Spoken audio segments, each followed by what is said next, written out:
What's happening, guys? Chris the Bonafide Hustler coming to you live from the inside of my garage.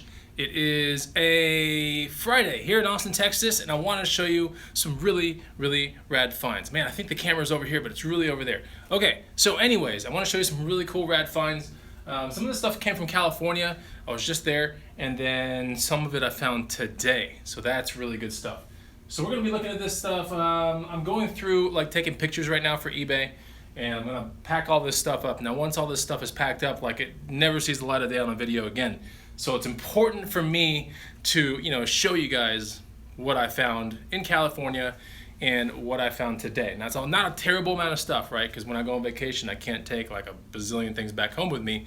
But I want to show you some rad finds. Now, speaking of rad finds, this is a rad, not really a find, but it's an investment that I just realized it's in the background of the picture. That right there is a reissue GT Performer 26-inch cruiser.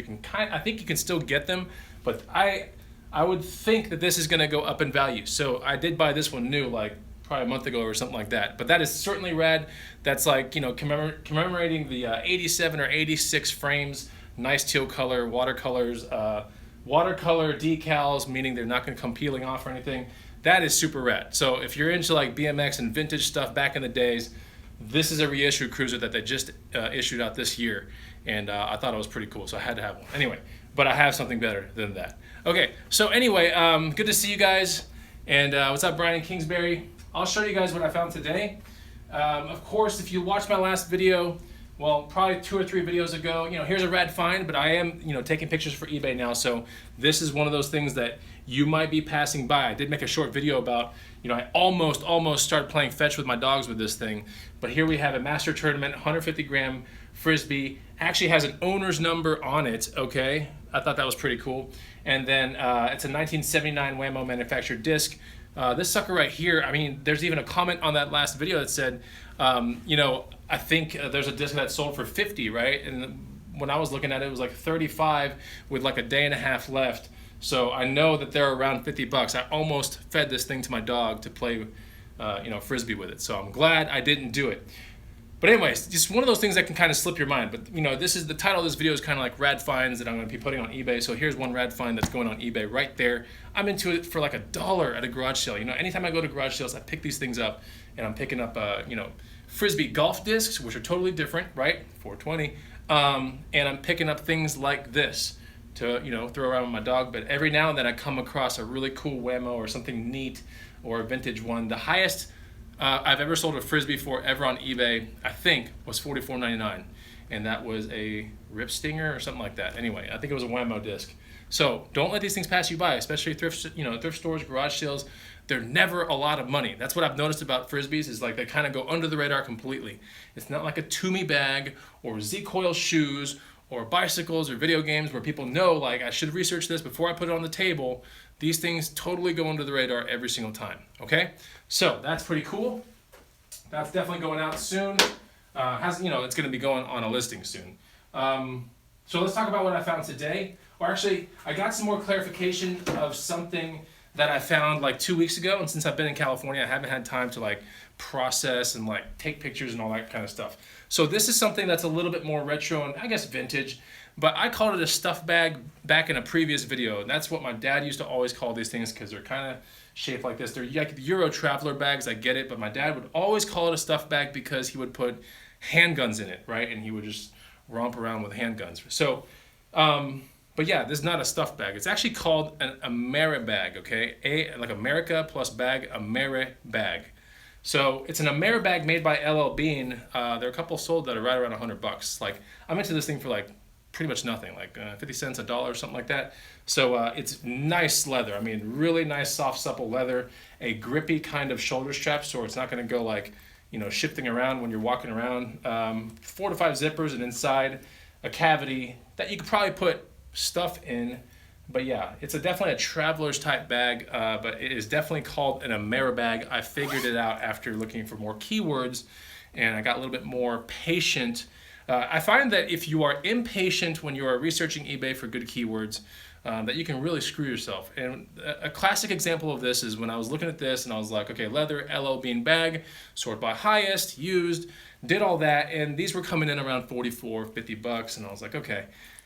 And then I kept going, right? I mean, most people would stop there and might list it for 50 bucks, and they're like, holy crap, it sold in a day. Like, why did that happen? So if you figured out that the most important keyword is Ameribag on this thing, then you start getting in that $80, $100 range, it seems. Totally different listings and everything like that. So something important. Don't be patient with your keyword searching, and definitely not sort by highest, but sell similar from someone that has already sold it for like $100. Okay, so that's that right there. Woo. One of my rad finds just fell on the floor. Anyways, I hope you guys are enjoying the video. I do these videos because, before the stuff goes to boxes, because I'm notorious for boxing my stuff up and never seeing the light of day again. Like the second an eBay buyer buys it, like that's when it's coming off the shelf and it's already boxed up. So it's important for me to do these videos, and it's important for you guys to also hit the like button if you enjoy this type of content, okay? Because I look at the metrics, and if the metrics make sense on a video like this, I'll keep doing it, right? But if it doesn't make sense, then I'll move on to other types of stuff. So let's talk about something else. Now this is not technically rad, but I will show you that this is pretty cool. Now, where did I get this thing? My mom in California was like, hey, do you think you can sell these for me? And I'm like, yes, they're cowboy boots and they look super awesome. She's like, I went to a garage sale, or I went to an estate sale in the neighborhood. This was like a month ago. She's like, I've been waiting for you to come into town and you can tell me if these are worth some good money, but I like this brand, I know it's good. And take a guess on, I don't think you guys are gonna guess the brand of this boot, but take a guess on the brand of this boot. I don't think anyone's gonna get it, but if you get it, I'm gonna be really surprised, because I don't think I would've got it, because I never knew that they actually made boots that look like this. Now look at the heel, okay? So it's a little different, right? It's like a women's, boot. And the funny thing is, she's like, yeah, there were so many of these, and there's, they were $10 a piece, and they were all mint, and they were all barely used. And I'm like, okay. So I look at the bottom, I'm like, oh, okay, it's pretty, it's got some use, but it's definitely barely. Tino, the sole advisor, you're so smart. Anyway, so yes, he got it. It's Fry, okay? F-R-Y-E. And Fry, I never knew made boots that had like heels like this and all that kind of stuff. So these are Fry boots. And my mom was like, should I have bought more of them? They were $10 at the garage sale, and most of them had boxes and stuff. This one had all the tissue paper in it, all the little mold things that were made out of cardboard still in it. I couldn't believe it. So check it out. That's what Fry looks like right there. It says Fry. Fry is not obvious. So like Nike boxes says, it's really obvious. Like, most people would guess Tony Lama, Durango, Luke Casey. There's so many other ones that I would have. Fry, just for me, I guess this part might have given it away to some people. Okay, so usually when I hustle Fry boots, they're like different looking, okay? And they're more like cloggish type looking. So I don't know what I'm gonna ask for these things, okay? But my mom was like, should I have picked up more of them? I thought it was like an insane, like, holy crap. I was in the green room yesterday and I put in a post that said, show me a reselling fail, or talk to me about a reselling fail, and some people responded. And I thought, man, my mom, that's a huge reselling fail. Like, she was like, at an estate sale, she was like, there was at least 35 more pairs of these things, and it was all Fry stuff, and the lady was just like, she would wear them a couple times and be done with them. And I was like, she's like, should I have bought all of them? And I'm like, oh my God. So that kind of got to me a little bit, but $10 a piece, yeah. And it was at a house that was super close to my mom's house too, like right up the way. So there was really no excuse for my mom, to do that. I mean, she really should have picked up all 35 for me, thrown it on my bed in my room. And yeah, so these are size 9.5 B. All right, so those are Fry. I don't know what to ask for them, but I'm probably thinking somewhere in the, I don't know. I'll let Tino help me with the price of these. They look pretty good though. They're cherry. They're in really good condition.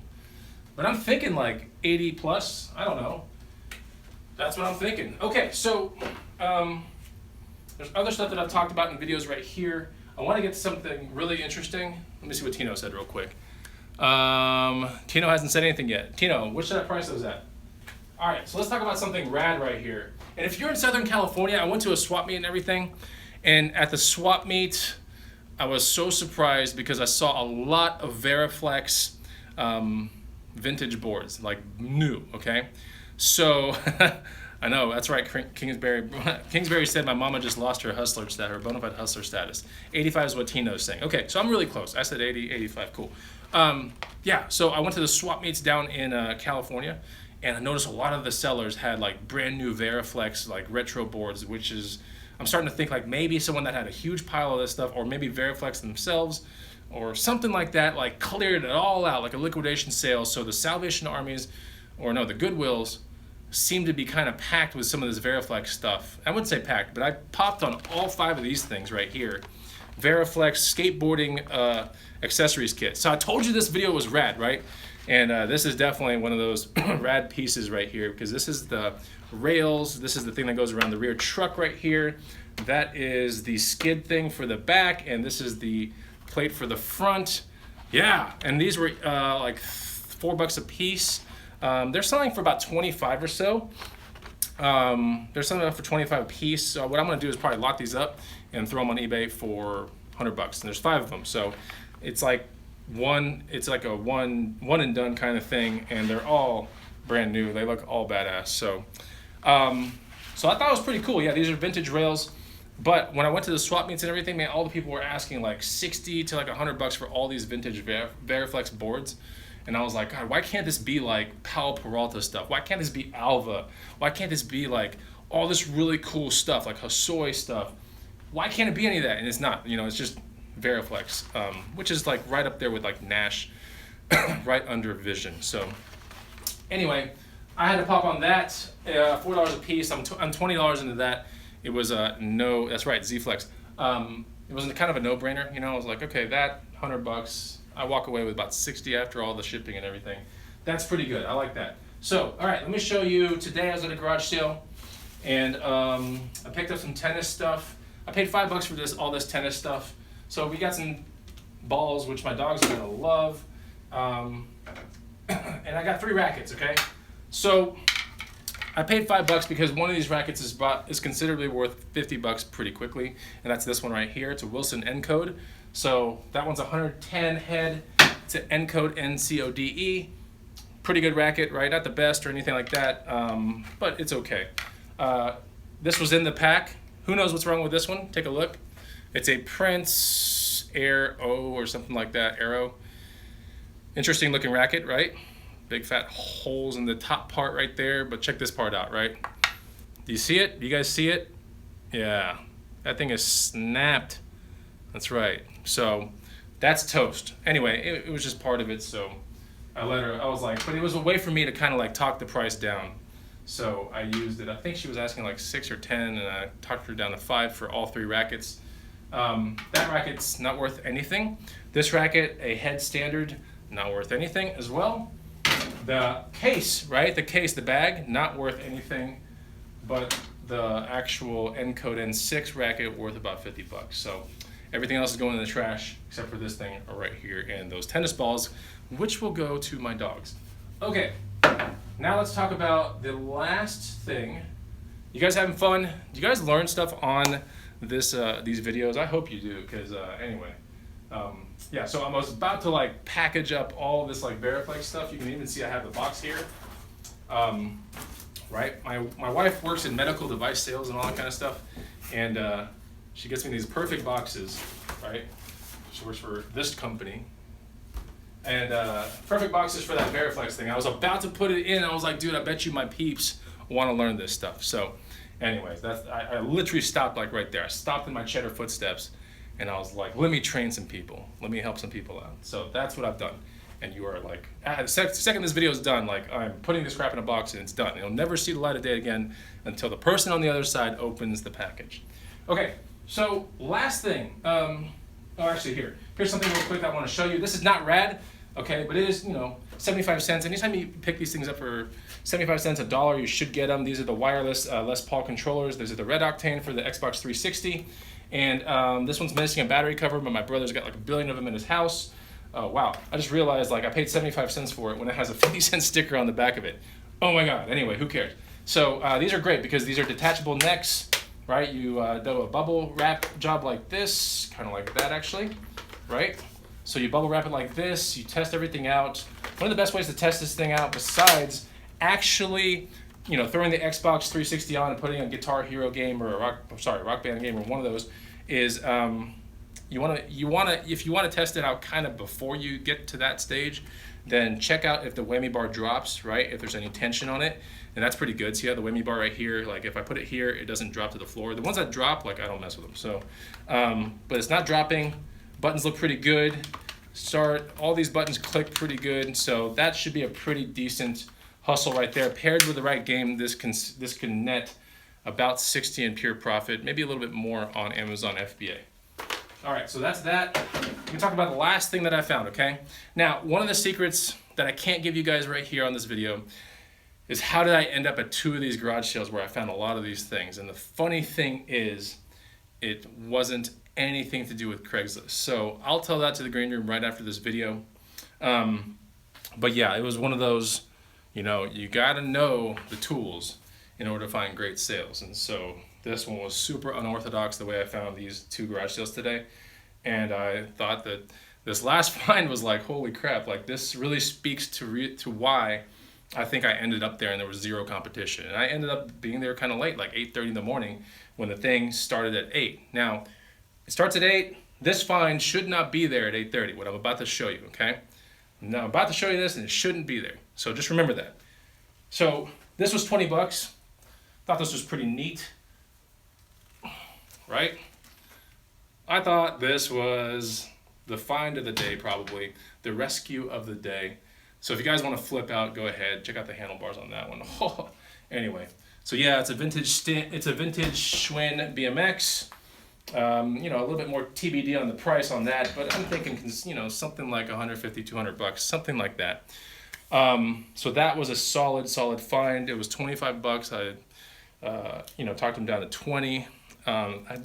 Anytime that you hustle BMXs or things with mag wheels, and mag meaning the plastic 5-star wheels, one of the very first things you want to do is determine whether the wheels are made by Skyway or not, or Moto Mag or any of that kind of stuff. But these are not Skyway wheels, right? But they are pretty desirable still kind of wheels in the cheapy BMX market. Almost always there's going to be some sort of hairline fractures on these things by now. I mean, this bike is probably a 78 or an 82 or something like that, okay?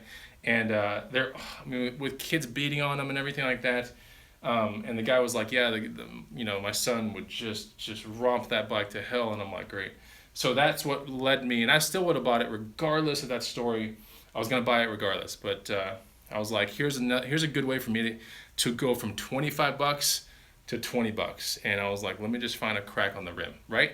And that's something that you'll probably find on nearly every mag wheel out there. It's really hard to find a Skyway mag wheel without a hairline fracture in it now. So the hairline fractures, if you are smart and you look carefully, because this is important when you actually sell this stuff on eBay, is you need to show that there are hairline fractures or there's a crack or something like that. So there are 2 places, okay? One is going to be around the rim somewhere. Usually it'll never be in the spoke, okay? But it'll be around the rim somewhere.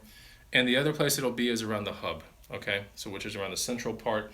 And of course, yes, I found a hairline fracture around the rim, pointed out to the dude, and he was like, okay, I'm gonna do 20 bucks for you. So, but yeah, I knew I was gonna find one. So when you hear a story like that, I mean, if it had been in amazing condition, no rust, or it's got a little bit of rust, and I would have been like, okay, I'm probably not gonna find a crack on any of these rims. But I just looked at it and I was like, I'm gonna find one. I already know it.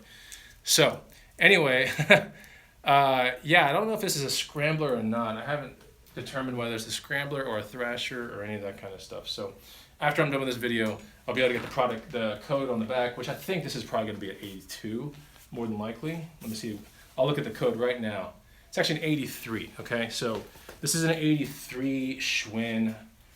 The code is actually on the chainstay tube where it meets the down tube or whatever. Yeah, whatever, that one tube that goes to the rear wheel. So that's pretty much it. I thought you guys would appreciate, this is what, back in the day kind of BMX looked like, right? Like if you didn't have the money for like a GT or a Skyway or, any of those kind of things, or a Haro Freestyler or any of that kind of stuff, you bought this one, okay? You bought this right here. And I think it's super cool. And then, for the people that really, really love that kind of stuff, today they've made those, right? And that's a 26-inch version. That's basically a giantized version of the things back in the day. And I have two of these. Like I have that one, I have this other awesome one called a RO Freestyler that was made in 2014. I think it was 2014. But anyway, like these I predict are gonna be pretty rare eventually. So that's why I got into them. But the real good finds are the ones down here. I hope you guys enjoyed the video. I didn't know what else to title this thing, so if you could do me a great favor and hit the like button, so you guys can learn about some rad finds. Maybe this weekend you can get out there and find some rad finds for yourself. Throw it on eBay, throw it on Craigslist. The good thing about vintage BMX that I have found is that if you're kind of scared of eBay, then you can list it locally, and people from freaking towns that are like 3 hours away, 5 hours away will visit you for the, certain BMXs. So yeah, not uncommon for people to drive decent distances to pick up a good vintage BMX bike.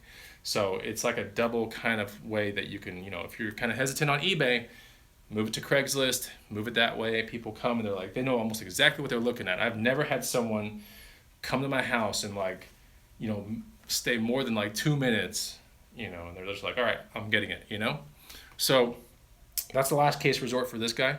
But I think it's going to go on eBay once I decode a little bit more about what it is. So anyway, if you guys want to talk to me behind the scenes, maybe you know exactly what this bike is, and you want to help me out, then hit me on Bonafide Hustler Facebook. But until then, that's it. I'm going to be filming tomorrow during garage sale time. We'll have E-Money in the hot seat.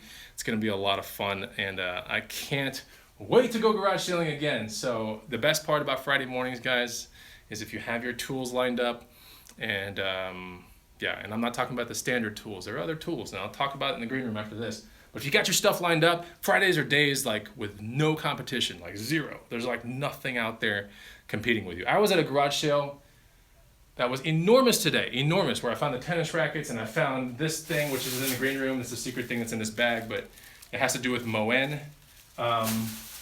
This guitar right here. There was all this other stuff, and it's zero people there, no competition. So Fridays are great days, especially if you work for yourself and you don't, report to a boss or anything. Fridays are great days to go garage selling. So anyways, yeah, it's drugs, man. Drugs are in here. No, I already told the green room what it was. So anyway, that's pretty much it, guys. Thanks for watching the video. I'll put my big ass fingers into the camera right here. I'll see you guys on the next Bonafide Hustler video. Take it easy. Goodbye.